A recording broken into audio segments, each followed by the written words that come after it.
అయితే ఇంకొక last question. So ఇన్ఫార్మర్లు ఎట్లుంటారు? ఎట్లుంటారు మనలాగానే ఉంటారు. అంటే ఇప్పుడు మీరు ఇంతకుముందు చెప్పినప్పుడు బస్సులో వచ్చి దించిల్లిరు అని చెప్పేసి చెప్పడం జరిగింది కదా. వాళ్ళు ఎక్కడ వాళ్ళు? మన తెలంగాణ రాష్ట్రం వాళ్ళ లేకుంటే వేరే రాష్ట్రాల వాళ్ళ? అక్కడ వాళ్ళే. అక్కడ వాళ్ళు ఫస్ట్ రావాలని అనుకున్నప్పుడేమో తెలంగాణ వాళ్ళు వేరే పని మీద అక్కడికి వచ్చినప్పుడు అప్పుడు అనుకున్నారు. అప్పుడు ఆ సారి ఫెయిల్ అయింది, ఫైరింగ్ అయిందని చెప్పిన కదా ఫస్ట్ది. తర్వాత ఆఫ్టర్ 1 month తర్వాత అది అక్కడ వాళ్ళని మాట్లాడి పార్టీ. సో ఇప్పుడున్న నక్సలైట్లు, అడవిలో ఉన్న నక్సలైట్లు ఈ వీడియో చూస్తారా?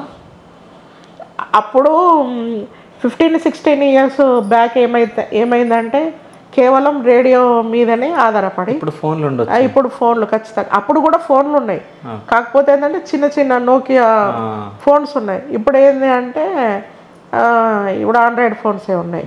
వీడియో కాల్స్, వాళ్ళు ఫేస్బుక్ ఇవన్నీ వాళ్ళు కూడా చూస్తూనే ఉన్నారు.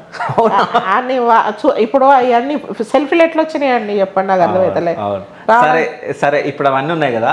సో ఇప్పుడు లొంగిపోని నక్సలైట్లకు మీరు ఏమైనా చెప్పాలనుకుంటున్నారా? నేనా ఏం చెప్తానండి, వాళ్ళకి నేను సలహా ఇచ్చేంత పెద్దదని కాదు. ఎందుకంటే సరెండర్ కమ్మని నేను ఎట్లా చెప్పగలుగుతా? అది వాళ్ళ ఇష్టం. సరెండర్ కావాలనుకుంటే సరెండర్ అవుతారు, లేదు బతికినంత కాలం బతికి విప్లవ వీరులుగానే మేము చనిపోతామని అనుకుంటే అట్లనే చనిపోతారు, ఎంత.